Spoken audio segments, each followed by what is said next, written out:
کله چې انسان کې حیا رااله نو دا به د ګناهونو او د الله د نافرمانی نه به بچ کېږي. انا کېږي وای نه واقعاتو کې راځي، تاسو اورېدلې ده عبد الله ابن عمر ځان کو یو ځل په لار باندې تیرېدو،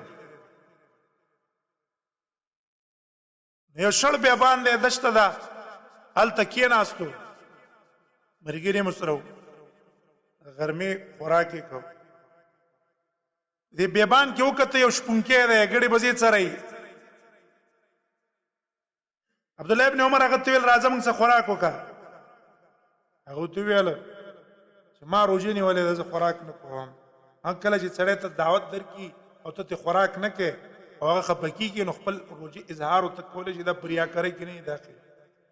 رسول الله صلی الله علیه وسلم فرمایي یو تن تاسو کنځلې کوي، مثلا جنگ د سره کوي، فلیقل انی امرؤ صائم، ته دې ما روژې نیولې ده، زه دې وجه نه تعالی جواب نه درکوم. یو تن ته دعوت خوراک ورور مسلمان ته خوراک ته وړاندې کو، نو خوراک ته وکړه، که روژهداري ته وایې زه روژه نیولې ده، دعا ورته وکړه. هغه هم دقه وویله چې یاره ما روژې نیولې. عبدالله ابن عمر رضی الله عنه اریان شو، ګوره غلام دی، غلام حرم نه دی، او بیا ګړې بزې څرئ، او په دې شګو شګلن علاقه کې یو څونه سخته ګرمي ده، او په دې سخته ګرمۍ کې دا روژې نیسي. امتحان یې کو د ایمان، یا څونه درجه کې په ایمان کې ده. عبدالله ابن عمر ته ویل رضی الله عنه وایي داسې وکړه چې دا یو ګټ دې په موږ را خرڅ کړه،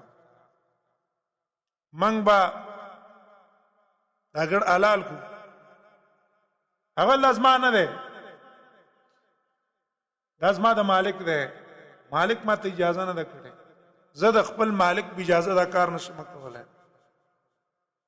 ابن عمر رضی الله عنه ته ویل دا خو ډېره ښه ده چې ستا نه دی، د مالک دی، دا ګډ په موږ را خرڅ کا، پیسې به خپل ضرورتو کې ځان له استعمال کړي، او مالک ته بدي وې چې ما نه شرمخ وخوړلو. ځنګل کې شرمخان شته، مالک ته اساس هم تحقیق نشي کولی. او غلام ته ویل چې فاین الله، الله نه به چېرته ځان پټ کړم، الله ما ته ولې نه ګوري، الله ما ایني، هغه نه خو پټولی نه شم. ټیک د دنیا کې به خبره به پټه کړم، والله نه خو پټېږي نه، د قیامت په ورځ باندې به دا ټول راښکاره کړي، یوم تبلی السرائر، دا پټ پټ رازونه به ټول راښکاره شي، هر یو تن ته به پته ولګي.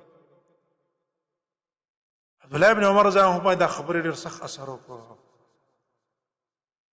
ګوره دې باندې چې ایمان کې کمې درجې ته رسېدلی. تپوس یې ته وکړو ته د چا غلام یې؟ هغه زه د پلانکي مالک غلام یم. نه خپته یې واخیستله. عبدالله ابن عمر راغی، را واپس شو، مالک ته ورغی، مالک ته ویل ستا دا پلانکی غلام په ما باندې را خرڅ کړه. هغه په غلام ور خرڅ کړو چې ویله ته یې اخلي ستا شو، وایي هغه څه چې کومې ګړې بزې دي د هغه ما باندې را خرڅې کړه، هغه هم پې ور خرڅې کړې.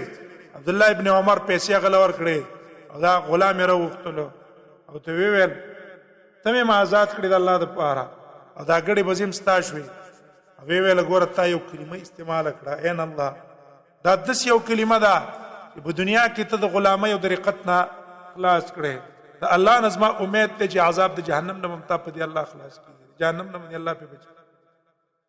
دې ته ویلي عین الله، د الله نه مو حیا وکړه، بیا به چېرته د الله نافرماني به وکړو.